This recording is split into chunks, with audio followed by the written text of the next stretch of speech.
শুভ সকাল, সবাই কেমন আছেন? আশা করি অনেক ভালো আছেন। আমিও ভালো আছি। তো সেদিনকার একটা বিয়ের বাড়ির নিমন্ত্রণ ছিল। বৃষ্টি হচ্ছিল, কিন্তু বলুন তো বিয়ের বাড়ি মিস করা যায়? তো আমরা রেডি টেডি হয়ে বেরিয়ে পড়েছিলাম।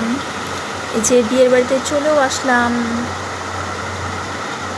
এখানে এই যে বউ আর আমি আর আমার বোন বসে বসে একটু সময় কাটাচ্ছিলাম। আমাদের কেমন লাগছিল কমেন্টে অবশ্যই জানাবেন। তো আমরা খেতেও বসে পড়েছিলাম। এখানে দিয়েছিল ডিমের টেবিল আর সস, তো সেটাই খাচ্ছিলাম। তারপরে এই যে আমার ছেলে, ও খুব মজা করে খাচ্ছিল।